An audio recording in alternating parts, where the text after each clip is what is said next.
I'm Jesse Foster, host of a syndicated talk show, Father Nation. Father Nation is a show to spotlight the wonderful contributions of guidance, understanding, and love from fathers all over the world. And Father Nation also features professional dads who, through their outstanding business involvements, help to elevate fatherhood throughout the world. And Father Nation is made possible, in part, by Al Cole from CBS Radio through the success of his nationally syndicated show, People of Distinction. Al Cole now partners with the iTunes Radio Network, which features many of the greatest CBS radio shows, to bring you the powerful Al Cole People of Distinction Broadcasting Network. Among the shows heard on the Al Cole Network of People of Distinction is with the actress Dee Wallace. She played the part of Drew Barrymore's mother on Steven Spielberg's E.T., and I'm happy to have Father Nation now airing over the Live 365 network, in addition to the iTunes Radio Network. Jesse Foster welcomes you to Father Nation, where other dads illuminate your path to become a better father. Prepare to enter into the man cave. Today on the show, we have Drew Bennett. He's founder of BenSpark.com. Drew is a husband, a father, a blogger, and a photographer. He also talks about personal brand building. He does book reviews and toy reviews, and he lives right now in Massachusetts. Drew Bennett also takes part in a podcast, Dad FM, which you can find on iTunes, and he has 2 kids, a daughter and a son. Drew, welcome to Father Nation, and can you just tell us a little more now about your upbringing, maybe some of your roots, and what led you to become the dad you are today? Well, I grew up in Massachusetts. I grew up in the city that I'm in now, and moved away to one town over. All they did was change the name and put North in front of it, so I didn't move around too much. I did end up going up to New Hampshire for school, but and then I traveled around the country for about 7 years for work. So I've been all over the place, everywhere but 4 of the 4 states in the U.S., a little bit to Canada, some to England, Ireland. So I've been a number of places. As far as my upbringing, I'm product of a two-parent household, mother and father, and a lot of being a dad is attributed to not only my dad but to my grandfather. And my grandfather had 8 children. My dad had 3. I have 2, and we all share the same name, and so does my son. So I wanted to keep that going in the family because of the people that I was named for, and wanting to be, a good father like they were. My dad, while he didn't get to spend as much time with us as I get to spend with my kids, it was because he was working so hard, doing a job that he really enjoyed doing. At first, he was working in sales, and he didn't like it, so he quit that, and he went to work on his own, and he's been on his own ever since. And that is something that I always looked up to and respected. And so even though I didn't spend as much time with him as I probably would have liked, playing and stuff like that, I did grow up with him, learning from him how to do a number of things. He's a contractor, so I got to do a lot of building with my dad. And now I'm home and spending a lot of time with my kids because I have an odd work schedule where I work on the weekends and then spend the rest of the week at home. Well, having an odd work schedule, I'm sure, is advantageous in a lot of ways, being able to be at home all week long. Oh, absolutely, yeah. Drew, can you tell us a little more about how your understanding and honoring of your own children has helped develop you into a better dad? I think the thing that I have to constantly remind myself is that my kids are their own people, and while I want to help them and do things for them, I really need to step back because they have their own way of doing things. That while it's not my way, they still do some pretty amazing things on their own. And so, what I've needed to learn as a dad is to ease up and relax a bit.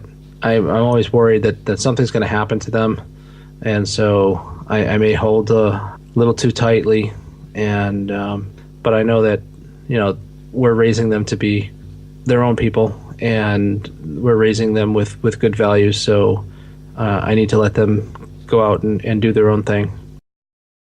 Drew, you're a part in the podcast Dad FM, where you're a contributor. Can you talk about how maybe some of your professional achievements have helped you become a better dad? As far as the Dad.fm, it's a podcast with two other dads, Adam Cohen and Jeff Bogle, and we're three dads from different parts of the Northeast. One dad's from Philly, one dad's from New York, and I'm from Massachusetts.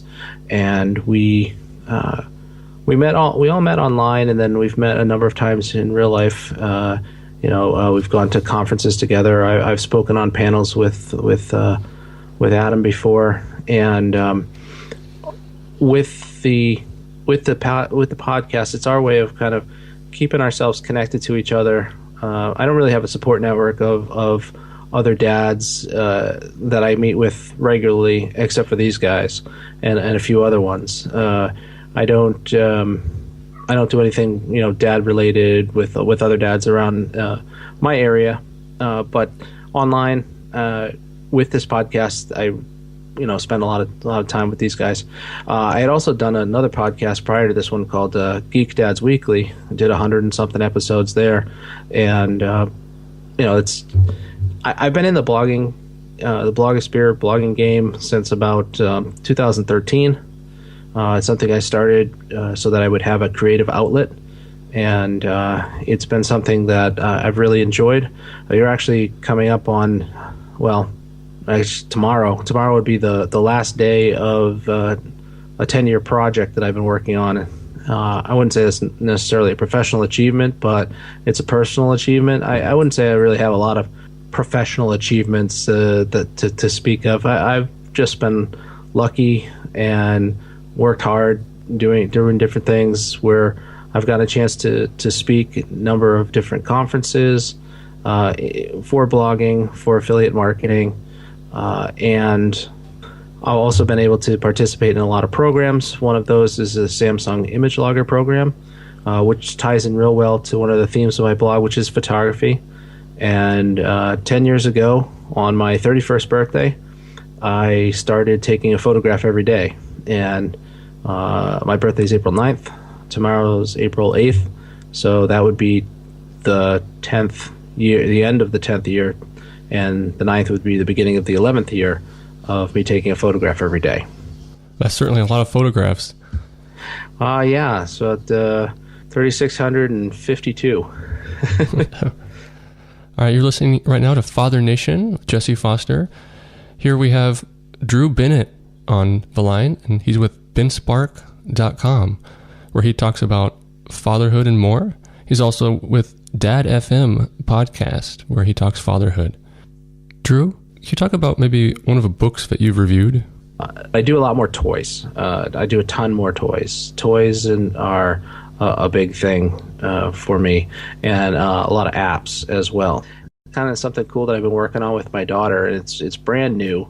It's from a company called Think Fun, and they make some really incredible games for kids, as far as ones that are very challenging for strategy games, like personal strategy games, where they're like puzzle type games. And they created a thing called Maker Studio, and basically it's a set of different wheels and gears and hub ends and rods and just all these different things. And they sent us a package to work on to create something for their Maker Studio recruitment, and we're going to be posting that up tomorrow. But basically what it is all these different parts, and you take recycled materials and you put together a just like a functioning machine from it. So we got the winches type kit, and with that we made this submarine out of a couple of bottles of apple juice and an old box and some sort of cover. So we came up with like this submarine with a double propulsion design that has a winch that moves and everything, and something that my daughter and I did together. She did a lot of the painting. I kind of put together the idea, talking with her about it, and we created this cool submarine, which I'll be posting up on my site soon. But I also write for a site called Cooper and Kid, and they do a subscription box for dads, and so I write their articles on Play. So on Play, it's all about different toys and games and different things that are happening with toys. Right now, I attend Toy Fair every year as research for that, and also because I love toys. I have a room that's an office that is basically my repository for all my toys. I've been collecting Transformers since I was about 10 years old, so I have about 800 or so of them. That's something I really enjoy, and there's just all sorts of toys and things that I love to talk about. If you like a toy but your kid doesn't, do you ever find that happening? Yeah, I find that like I get excited about something, and my daughter or my son they're not very much into it. For example, what toy are they not really like? I love Transformers, and they have some kids versions called the Rescue Bots. And while we watch the show and we enjoy the show, occasionally my son will play with the toys, but it's not like his go-to, and that's like, I like to play more with those with him, and I've got these mini Teenage Mutant Ninja Turtles called the Half Shell Heroes. They're all for kids about his age, and he's about 3 years old. So, but he's also just starting to get into that phase where he's starting to play on his own. He's starting to come up with stories and come up with a narrative while he's playing, and that's something that I just love to sit back and watch what he comes up with.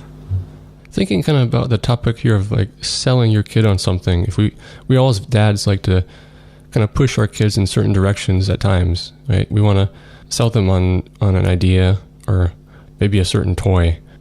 Is there anything you've tried to sell your kid on, and was it successful, or is it pretty unsuccessful usually? It's funny. It's going to be a few years back now. I was sent a DVD for a TV show. It's called Slug Terra. Now, I'm sure nobody listening has heard of it, but it was on Disney XD, and I was like, what is this all about? I had no clue, and I thought it was just going to be really dumb, but they sent it to me, and I figured I'd give it a look, and I watched the first episode, and I couldn't wait to watch more. I watched the first 5 episodes, and I really liked it. It was funny, it was quirky, it was smart, and it had just like a weird concept. And so I figured my daughter might like it. So what I did was just, sat down with her and said, let's give this first episode a shot and see what we think about it. And when we were done with it, we talked about it a bit. Like, what did you like about that? And was there, did you like it? And she did. So we've been fans of the show ever since, and we continue to watch it. And whenever I go to Toy Fair, I look for the new toys that are coming out for it. And there aren't that many, but I made sure I got all of them so that she could have them, and we could play together, and we could watch the shows together. I think it was just being together and the togetherness of it was something that made her, interested in it. Was that she got to spend time with Dad. Yeah, it's not always necessarily the product itself, but maybe a time together there, like you mentioned. You're listening today with Father Nation and Drew Bennett. He's of benspark.com. Drew, can you tell us about maybe one habit that makes you a better dad? Reading to the kids. My daughter and I try to read every night. My son, I try to read to him as often as possible, but we split double duty. So my wife usually puts my son down because unless she's not here, he doesn't go to sleep for me. If she's in the house in any way, shape, or form, he will not go to sleep for me. But if she's out, then I can put him down, no problem. He'll go right to sleep for me. But I will read to him before he goes to bed. But yes, it's the habit is reading to the kids. My daughter and I are reading the whole How to Train Your Dragon series. We're 10 books into the series. She's already excited about the 12th book, who's not even out yet. And we're just, every night we try to read a couple chapters, and she always wants a couple more. But I love reading to her, and I love reading to my son too. He actually gave me a book tonight to read to him before he went to bed, which he always wants to pick some sort of book that he has to point out things. But this time he actually picked a book where I can just read to him, and I thought that was kind of different, and I was excited about that. Yeah, I've been reading a lot to my son, and my son's pretty young still. He's only 2.5. But I found that with books, he really enjoys the book almost no matter what, as long as I'm really into it. If my voice is changing up and down, and if I'm having exciting body language, he likes the book. But if I just read it, he quickly loses interests. Is there a specific book that you like for your kids that you read to them? Well, I do like the whole How to Train Your Dragon series, but as far as books that I liked reading Where the Wild Things Are to my daughter, and I don't know if you've ever seen the book Goodnight Gorilla, but it's basically, there's no words in it except for Goodnight Gorilla, and it's a number of pages of just no words whatsoever. So I usually make up a narrative or point things out and try to be silly with the kids, and that's one that I enjoy reading to them. Also, books by Mo Willems, his Pigeon series. The kids laugh like crazy reading that, so try not to do that around bedtime because it gets them all riled up. But his Pigeon series is really funny, and yeah, I mean, we've got a floor-to-ceiling bookshelf that is in our hallway that is just about 8 feet tall, and it's just packed with books. My wife and I are both big readers, and the kids' books are overflowing. So as far as any one particular book series, I want to read all of them with them. I want to get to the point where my daughter's old enough where I can start reading her Harry Potter and other books like that. So I think she'd really enjoy that.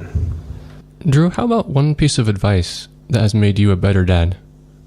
I guess count to 10.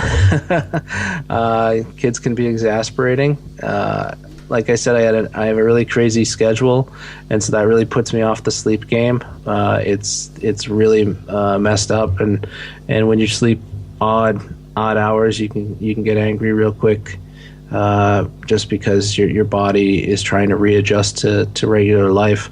Every week you're flipping the switch, and try to count to 10. Don't react like just don't crazily react to every little thing. Things will get spilled, things will get broken. That's just life with kids. Yeah, that's very true. It's a fact of life. Drew, how about let's kind of turn the corner here and talk about maybe some struggles or some failures as a dad. Here at Father Nation, we talk about Daddy Dud, a time when you've made a mistake, maybe a regret, but maybe something you've also learned. Can you tell us about such a time? I know. There's plenty I've messed up on over the course of being a dad. Not listening to what my child was saying, because I was too upset at what happened, that didn't listen to why things were going, and that really hit me when I realized that I'm not really listening to what my daughter's saying, and there was a reason that she did what she did, and I didn't listen to it right away, and that was something that I try to make sure that I don't do again. Yeah, I think that happens to a lot of dads where at least for me, I know listening can be a problem, not just with my kids, but my wife sometimes. Yeah. And I always have to force myself to be in the moment and say, okay, what's happening here? What are they doing, or what are they saying, and why? Sometimes it's easy to misinterpret and then overblow things or exaggerate things, and maybe you put wrong motives in place there. Drew, your children are 7 and 3, is that correct? Yes, that's correct. With a 7-year-old and a 3-year-old, what do you think is your biggest struggle as a dad? Sometimes it's playing games together because the 3-year-old, isn't ready for the rules of the game, and the 7-year-old wants to play with more sophisticated things. It's when we do get time to spend together, trying to spend that evenly. I'm with my son all day long, and then my daughter comes home from school, and she just wants to spend time with just dad. But my son still wants to spend time with me, and he still wants to participate. And, my wife's coming home from work, so she's going to be tired. So we try to do things together. But it's finding that balance as to what we can do together and play together so that my daughter is happy and my son is able to participate fully in what's going on. So there are times where we have to go away from where my son is because there are things that we're playing that he's not old enough to handle yet, like building that machine that we were talking about earlier. So I need to find the balance and the best things that we can play together or do together. Yeah, a lot of siblings are maybe 2.5 years apart, but if a sibling is maybe 4 years apart, that's getting a little bit of a bigger difference. I'm sure there's extra challenges with that. Oh yeah, as soon as we got one out of diapers, we had the next one and went right back into it. And we tend to feel like we kind of got, I guess it was like everything all new, all again, all the way. So yeah, for sure. Drew, do you have any favorite quotes on fatherhood? Maybe it's your own quote, maybe you use, or maybe it's a quote you've heard from someone else, or maybe you're not a quote guy. I'm not a quote guy. I'm not a quote guy. I like quotes. I can appreciate them, but they don't stick with me. I don't really retain them. It's more the things that I've seen people do in their actions. So just following the actions of my own family and what they've done as dads. My grandfather and my father, and seeing what they've done in their life. That's what I've seen. So it's not necessarily it's a quote. It's more actions. What's going on. All right, let's talk real quickly here about BenSpark.com. Some of the listeners might be wondering, why the name Ben Spark? Sure. Well, it's a mixture of my last name and my wife's maiden name. We started it together in 2003.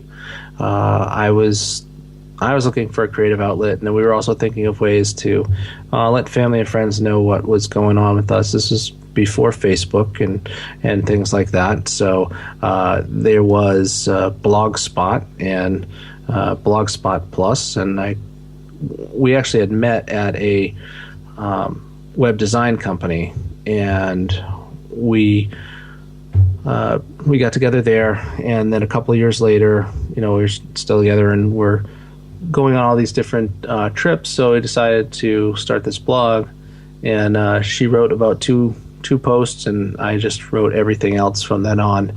And so it was Bennett Sparks, Ben Spark. But then I went to my first conference, and everyone started calling me Ben, and the name really stuck. So at benspark.com, you blog, And is your photography up there too, or will you have a different website? No, my photography's there too. It's every single day you can see it there, but you can also see it at a site called Shuttercal. If you go to shuttercal.com/BenSpark, you can go back quite a few years and see my photos. I don't have all 10 years on Shuttercal because Shuttercal didn't start until 2007, and I started in 2005. So one of the hardest things online is to go back and fill in those gaps. So it's one of the things that I've been trying to do is go back and fill in the gaps, make sure that all my pictures are on Shuttercal, but they're not yet, and I still need to do that. And one final question here, Drew. To you, what is the one trait as a dad that is the most important, or maybe the one trait that is most needed for success as a dad?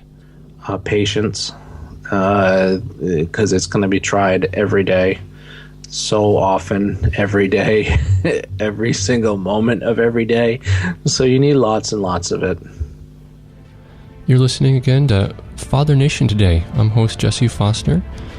And Father Nation is a show to spotlight the wonderful contributions of guidance, understanding, and love from fathers all over the world. Father Nation features professional dads who, through their outstanding business achievements, help to elevate fatherhood. And Father Nation is also broadcast through the People of Distinction Network, thanks to Al Cole from CBS Radio and the Live 365 Network. Among the talk shows heard on the Al Cole People of Distinction Broadcasting Network is with the actress Dee Wallace. I'm happy to have Father Nation now on the People of Distinction Network.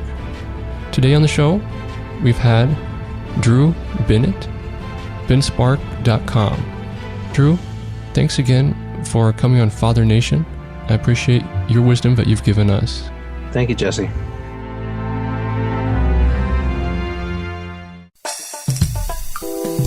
Hey, it's Al Cole, host of the syndicated talk show People of Distinction, throwing the spotlight on another one of my guests of distinction, this time taking an awesome step forward to great fatherhood in our world with the outstanding work of Jesse Foster. Jesse's the creator of the Father Nation podcast, a show to showcase dads and their committed professional work to help other dads too.